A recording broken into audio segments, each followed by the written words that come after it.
हाँ, good morning children.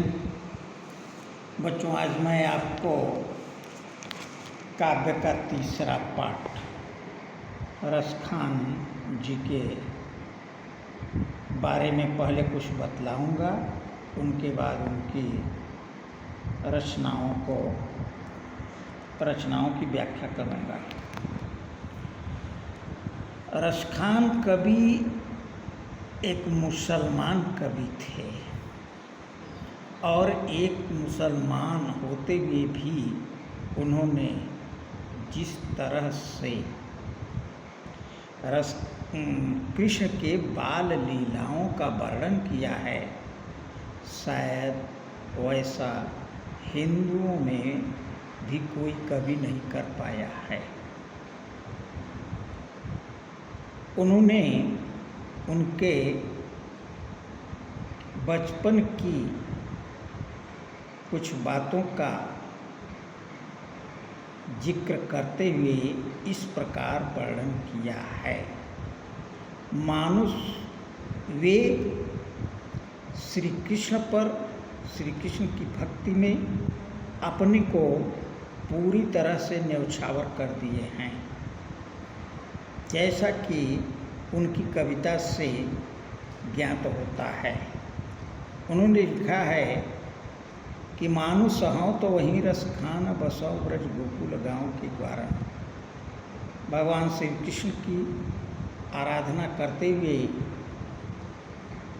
Raskhan जी कहते हैं कि हे प्रभु, अगर मेरा अगला जन्म आप मनुष्य वर्ग में दीजिएगा तो कृपा करके मेरा बसेरा ब्रज और गोकुल के गांव में ग्वालों के बीच कीजिएगा।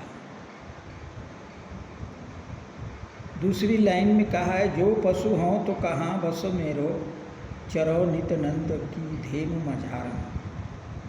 यदि आप हमें मनुष्य वर्ग में न भेज करके पशु वर्ग में भेजें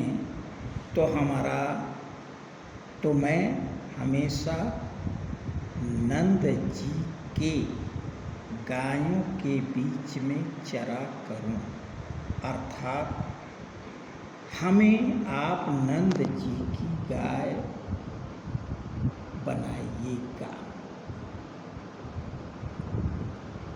यदि आप मुझे मनुष्य नहीं बनावें, पशु वर्ग में न भेजें, अगर आपकी इच्छा है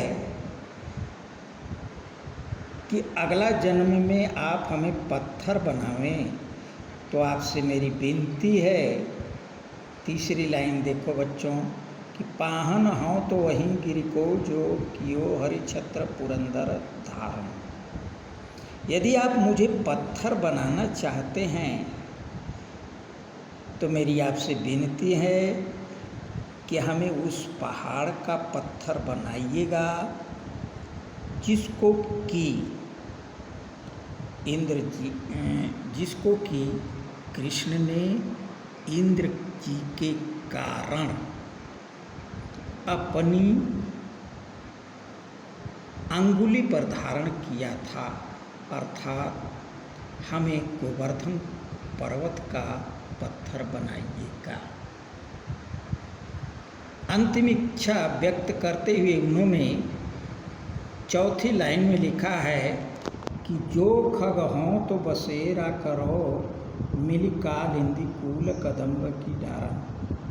हे प्रभु, अगर आप हमें पक्षी वर्ग में भेजें तो कृपया करके हमारा निवास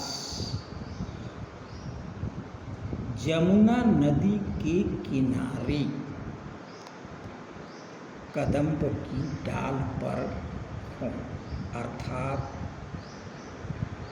मेरा घोंसला रहन सहन यमुना नदी के किनारे कदम्ब की डाल पर बनाइएगा।